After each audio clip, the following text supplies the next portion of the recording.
All right, so today we're diving into a really, really dark case, Ted Bundy. Yeah. We've got like a ton of sources for this one. We've got Wikipedia excerpts, and we've also got information from biography.com. Yeah, we're going to try and get to the bottom of this. We are, and like I think our mission here is to really kind of like extract the most crucial information about Bundy's crimes. Absolutely. The timeline is kind of a big one, right? Yeah. Like how this all unfolded. Yeah, and I think like the psychological aspect too is going to be huge. Yeah, for sure. It's a complex case. It is, and we are going to do our best to present all of this factually. Absolutely. We are going to be impartial and present what the sources say. Exactly. So, kind of right off the bat, when you start looking at these sources, I mean, one of the first things that jumps out is just the sheer number of victims. Yeah.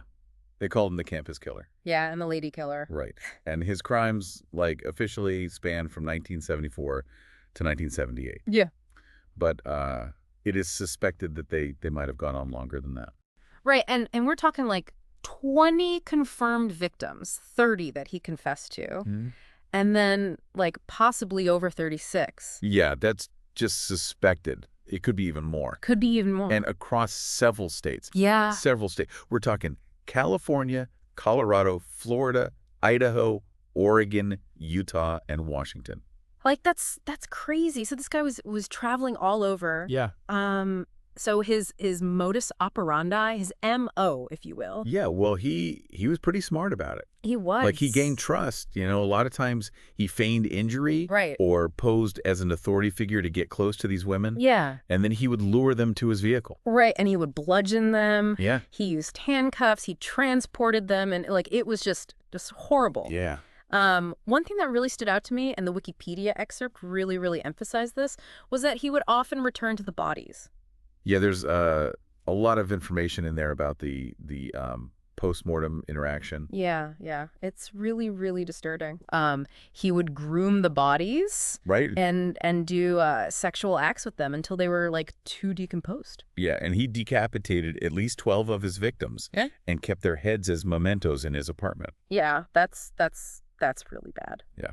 And that's not all. I mean, he also had, we also see burglaries in these reports. Right.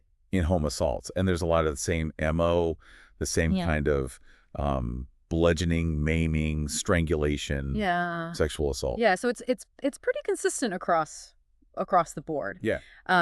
So looking at like when he was finally caught. His first arrest was in Utah. Okay. In 1975. Okay. He was charged with aggravated kidnapping and attempted criminal assault. Okay. And that was really key because it put him on the map as a possible suspect for all these unsolved homicides that were going on. Yeah. And then in 1977, he escapes. Twice From custody in Colorado. Yeah, twice. I mean, that's crazy in and of itself. It is insane. It is insane.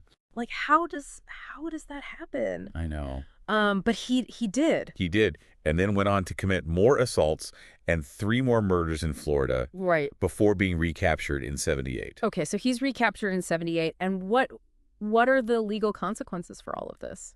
So he got 3 death sentences. Okay. In Florida for the homicides there. Okay. And he was executed by electric chair on January 24th, 1989. Okay. Wow. So looking at trying to figure out like what made this guy tick. Well, that's the $1 million question, right? Right. There's a lot of like conflicting information about his early life. Yeah, like what really happened. Yeah. And there are some accounts that say he was seeking out, sexually explicit material. Right. In trash detective magazines, and that he was even engaging in voyeurism. Yeah, so there's that aspect of it. Yeah, and then you have Bundy's own narrative. Right. Which, who knows how much of it is true. How much of it is accurate. But he claimed that he started fantasizing about women and mimicking politicians' accents. So he was kind of like practicing. Yeah, like he was trying on different personalities. Yeah. Yeah. That's kind of creepy. It is really creepy. Yeah. And there's so much uncertainty about like when his first murder actually was. It's really hard to pin down. It is. And you see this all over the sources. Yeah. Like, was it an attempted kidnapping in 1969? Yeah. Were there killings in Atlantic City that same year? Was it a Seattle murder in 72? Yeah. Or the killing of a hitchhiker in 73? Yeah. Like, we don't really know. Yeah, and it seems like he kind of liked to muddy the waters. Right. about when this all started. Yeah. Yeah. So he really kind of liked to control the narrative, even back No, then. yeah, even back then. Yeah. But what we do know is that like the earliest documented homicide started in 1974. And Bundy actually believed that by this time he had, like, perfected his methods to the point where he could leave very little forensic evidence. Yeah, and unfortunately, it seems like he was right for a while. For a while, yeah. Yeah. So in 1974, in Washington and Oregon, he was very active. Yeah, and one of the early victims in January was Karen Sparks. Right. She was actually often misidentified in the early reporting. Right. But he bludgeoned her. Right. Sexually assaulted her in her apartment. Yeah. She survived, which is incredible, but she suffered permanent brain damage. Yeah, like that's life-changing. Absolutely. Yeah. And then in February, you have the abduction of Linda Ann Healy. Right. She was abducted from her home in Seattle. Right. Later on, Bundy admitted to raping and murdering her. Yeah. And he just dumped her body. Yeah. And then there were a string of disappearances after that. Yes, it's like they just kept happening. Donna Gail Manson in March. Right. Her body was reportedly left at Taylor Mountain, but they never found it. Right. Which is scary because that means there could be more unidentified remains out there. Right, exactly. Then, Susan Elaine Rancourt disappeared in April. Her skull and mandible were found at Taylor Mountain, showing signs of severe fractures. Right. Then in May, Roberta Kathleen Parks disappeared. Yeah. Her remains were also found at Taylor Mountain. Right. She was bludgeoned to death. Right. Then Brenda Carroll Ball disappeared in June. Right. Again, Taylor Mountain. Right. Her skull was fractured. And this one is particularly interesting because she was last seen talking to a man with an arm sling. Right, which is like his signature move. Yeah, it's a very specific detail. Right. And then in June, Jorgen Hawkins was abducted, and her skeletal remains were later identified by Bundy himself at the Issaquah site. Wow. So it's a terrifying series of events. It's insane. And then like the Lake Sammamish abductions. Right. In July of 1974, yeah. Janice Ann Ott and Denise Marie Naslund were abducted in broad daylight from a crowded public park. He used the arm sling. He had the Volkswagen Beetle. He had a made-up story about needing help with a sailboat. Yeah. It was all a performance. It was like a calculated performance. Totally calculated. Yeah. And the really crazy thing is that Bundy gave conflicting accounts about whether both women were alive when he committed the murders. Yeah, it's almost like he was still trying to manipulate the situation. Right, even when he was recounting his own crimes. Exactly. It's bizarre. So as we move into late 74 and 1975, Bundy's activities shifted to Utah and Colorado. Okay. And this is where we have the attempted abduction of Carol Daronch. Okay. In November of 1974. Now, this is a really important event because she survived. Right. And she gave a very detailed account of this Officer Roseland and the handcuff struggle. Okay. And this information would later become crucial in connecting the dots. Right. So her story is really, really important. Yeah. On the same night that Daronch escaped, Deborah Jean Kent disappeared. Oh, wow. And Bundy later admitted to abducting her. Okay. And they found a key near where Kent vanished that matched the handcuffs that were used on Daronch. Oh. So that's a direct link between those two incidents. Right. That's insane. It is. There are a few other cases mentioned in the Wikipedia excerpt. Okay. Sandra Jean Weaver, who was found murdered in Colorado in July of 1974. Right.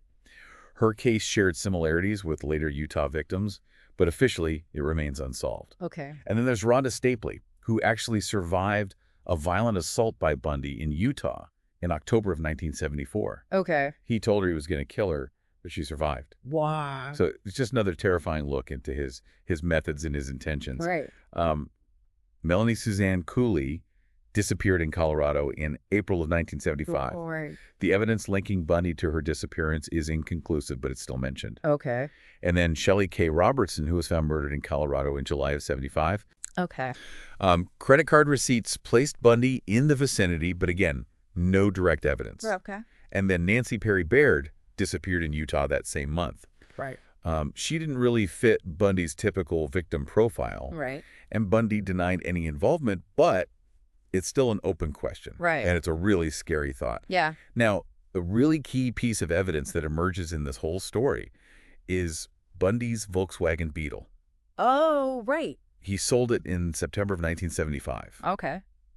And later, they found hairs inside the car that matched victims Linda Ann Healy, Deborah Diane Smith, and Carol Derange. Oh, wow. The FBI said that this is a coincidence of mind-boggling rarity. Right, because, like, what are the I chances? know. That's crazy. It's insane. Yeah. So this really started to solidify the link between Bundy and these disappearances. Right. So moving on to 1976, there were some activities in Utah that were pretty disturbing as well. Right.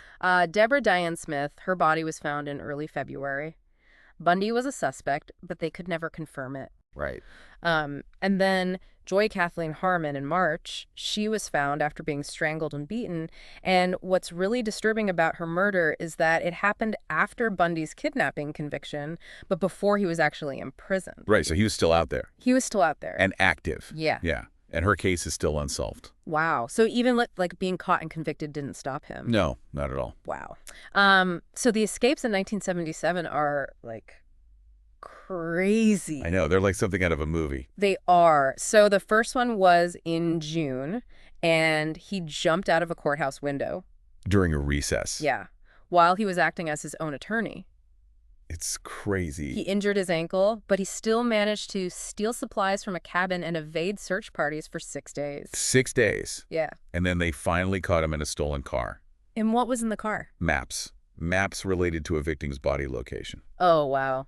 That's chilling. It is. And then the second escape, this was in December. This one is even more insane. Oh my gosh, what did he do? He sawed through his jail cell ceiling over months What? and lost a bunch of weight so he could fit through the hole. Oh my gosh. And then he climbed through the crawl space and escaped. And nobody knew. Nobody knew for over 17 hours. 17 hours. He had a huge head start. Huge head start. He went to Chicago, then Michigan, Atlanta, and finally he ended up in Tallahassee, Florida. Wow. What a journey. So he ends up in Florida Yeah. in 1978, and this is where he commits the Florida murder. This is the final chapter. Yeah. Right. So the Chi Omega sorority house attack. Yeah, this was in January. He broke into the sorority house and bludgeoned 4 women. Oh, my God. 2 of them died, Margaret Bowman and Lisa Levy. That's awful. It was a horrific attack. Yeah. And then, shortly after that, he attacked Cheryl Thomas in her apartment nearby. Okay. And she was severely injured. They found semen stains and hair samples that were similar to Bundy's Right. at the scene. Okay. And then there was the Leslie Parmenter incident in Jacksonville in February. Right. He approached her, posing as Richard Burton from the fire department. Oh, my gosh. But her brother intervened. Oh, thank goodness. Yeah, luckily. Yeah. And then the abduction and murder of 12-year-old Kimberly Diane Leach in February. Oh, that's awful. This one's really heartbreaking. He abducted her from Lake City Junior High School, and her remains were found weeks later. Oh, God. They found clothing fibers that linked Bundy to the crime. Wow. And so that leads us to his final arrest. Right. February 15th, 1978, Okay. Pensacola, Florida. He was driving a stolen Volkswagen Beetle. Of course he was. Of course. He tried to run away, but they caught him. Okay. And when they searched the car, they found IDs of female FSU students, stolen credit cards, and the disguise he used in the Leslie Parmenter incident. Wow. They had him dead to rights. Yeah. And reportedly, when they arrested him, he said, "I wish you had killed me." Oh, wow. That's a pretty revealing statement. Yeah, it's really dark. Yeah. So the trials that followed were huge. Yes. Massive media attention. The Chi Omega trial in June 1979. This was the first nationally televised trial. Right. And Bundy was acting as his own lawyer. Yeah. And despite what some experts considered to be a weak prosecution case, he was found guilty. Okay. And then later that year, the Kimberly Leach trial, he was found guilty again. Right. Primarily because of eyewitness testimony and the matching clothing fibers. Right. It's like they finally had enough. They finally had enough. Yeah. Enough evidence. Yeah. Yeah. And so during all of this, he got married Yeah. to Carol Ann Boone. During the Chi Omega trial, Yeah. he declared them married right there in court. Oh my gosh. Like in the middle of the trial. In the middle of the trial. And Boone confirmed it later. Wow. There are conflicting accounts about whether they consummated their marriage during prison visits. Right. Some people say they did, and they had a daughter in 1982. Okay. Others say that's not true, but they did get divorced eventually, and Boone moved away with their daughter. Wow. That's a whole other, like, side story. It is. It's really bizarre. It is. So post-conviction, he was appealing, delaying execution. For almost a decade. Almost a decade. Yeah. That's crazy. And during this time, he assisted Robert Keppel. In the Green River Killer investigation. What? Yeah, like a serial killer helping to catch another serial killer. That's so strange. It's really strange. And then in the days before his execution in 1989, he started confessing. Okay. To whom? To Detectives Hagmeyer and Nelson. Okay. About the full extent of his crimes. Okay. And what did he say? Oh, man, he talked about everything. Revisiting the crime scenes, performing sexual acts on the bodies, the decapitations, keeping the heads. Like the full picture. The full picture. Yeah. It was really disturbing. So his final confession was 30 homicides. Across 8 states. Yeah. 11 in Washington, 8 in Utah, 3 in Colorado, 3 in Florida, 2 in Oregon, 2 in Idaho, and 1 in California. Wow. And we know that that's probably not even all of them. Right. There are lots of investigators and researchers who think the real number is much higher. Right, because there's just so many unsolved cases that could be linked to him. Exactly. Now, if you look at his modus operandi and his victim profile, a few things stand out. Okay. He was very organized, very calculating. Right. He knew about law enforcement procedures. Right. He was very smart. Yeah. And that's part of why he got away with it for so long. Right. And his crimes were spread out geographically, which also made it harder to catch him. Right. So if you're looking in one state, you're not seeing the whole picture. Exactly. He preferred blunt trauma and strangulation. Okay. He avoided firearms. Okay. He did a lot of research on his locations. Okay. He was very meticulous. Okay. And he was very good at minimizing physical evidence. Right, like no fingerprints. No fingerprints. Yeah. It's crazy. He would overpower his victims, bludgeon them, restrain them with handcuffs, and transport them to secondary locations for the rape and the strangulation. So it was very planned out. Very planned out. Yeah. Now, the shift in his tactics in Florida, where he started attacking women while they were sleeping, Right. that might have been a regression. Okay. Or maybe he was just feeling more desperate being on the run. Right. It's hard to say. Yeah. He always denied being a sadist, Okay. but he would pose his victims' bodies like they were in magazine covers. Oh, wow. That's really disturbing. It is really disturbing. Yeah. So psychologically, what are we looking at here? Well, most experts believe that he had antisocial personality disorder. ASPD. ASPD, yeah. Okay. He had a lot of the classic traits. Okay, like what? Superficial charm, but no real personality underneath. Okay. He knew the difference between right and wrong, but it didn't affect his behavior at all. Right. No guilt, no remorse, no Yeah. empathy. Yeah. Narcissistic, Yeah. poor judgment. Right. Manipulative. Yeah. Like the whole package. The whole package. Right. And he scored really high on the psychopathy checklist, the PCLR. Okay. So that's pretty telling. Yeah. Some sources also mention narcissistic personality disorder Okay. and malignant narcissism as possible diagnoses. Okay. So it's a complex picture. Yeah. It's not simple. Not simple at all. Right. So there was that really, really strange final interview that he gave. Oh, yeah, to James Dobson. Dobson. Yeah. Right before his execution. Right. And he blamed pornography and media violence. For his crimes. Yeah. That's a common thing that we hear. It is. Yeah. And he even went so far to say that the FBI should monitor adult movie houses. Oh, wow. It was a very strange interview. Yeah. And like most people think he was just trying to manipulate the situation. Yeah, pretty much everyone agrees that he was just trying to shift the blame Right. away from himself. Yeah. Because, in earlier statements and letters, he talked about pornography and true crime magazines in a very different way. Right. So it was clearly a deliberate attempt to control the narrative. Right. So it seems like there's this theme of lack of remorse. Oh, absolutely. And blame shifting. Huge. Yeah. He never took responsibility for his actions. Right. And it's amazing because he was like confessing to these things. Right. He was confessing, but he was still blaming everyone else. Yeah. He blamed his upbringing, his absent father, alcohol, the media, the police, society, even his victims. Just, it's unbelievable. It is unbelievable. And there's this chilling quote in one of the sources where he talks about how he believed that people were invisible to each other. Right. And that he was actually surprised when witnesses were able to identify him. Yeah. Like, he couldn't understand how anyone could see him as a real person. Yeah. And that's really disturbing. It is. It shows a complete lack of empathy. Yeah. So there are 30 homicides. Confirm. Right. And then countless more that we'll never know about. Yeah, it's It's a horrifying thought. It is. And even his daily routine on death row was, like, bizarre. Yeah. He wrote a letter comparing his life in prison to Mahatma Gandhi's. What? I know. That's so strange. And he was really focused on his daily exercises. Oh, It's like he was still trying to maintain this image of himself, Right. even in that situation. Yeah. And then there's those chilling quotes Oh, yeah. from biography.com, like, I didn't know what made people want to be friends, and I don't feel guilty for anything. I feel sorry for people who feel guilt. It's really chilling. Yeah, like, that just shows you, like, how different his brain was. Yeah, it's a glimpse into a very dark mind. Yeah, for sure. So, as we wrap up this deep dive into Ted Bundy, Yeah. we see a guy who committed extensive and brutal crimes. Across many states. Many years. He was manipulative. He escaped from prison. Twice. He was finally captured. Convicted. Executed.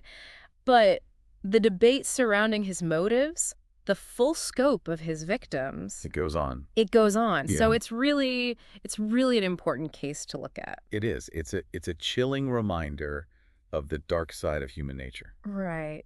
And I think one thing that's really important for us to think about is, Yeah. Bundy was always trying to blame other people. Externalize everything. Externalize everything. Yeah. He never took responsibility for anything. Ever. And he couldn't really understand the impact of his crimes. Right. He was completely detached from reality. So this brings up the question of personal responsibility. And what does it mean? What does it mean? How do we, understand ourselves in relation to society? Big questions. Big questions. So we encourage you to continue thinking about this. Yeah. Read more about the case. Read more about the case. Mhm. Maybe look into some of those psychological studies that we mentioned. Yeah, we'll read some of the victim accounts. Yeah. It's a really, really fascinating, albeit very dark, Very dark. case. Yeah. So we hope you learned something today, and we'll see you on the next deep dive. See you next time.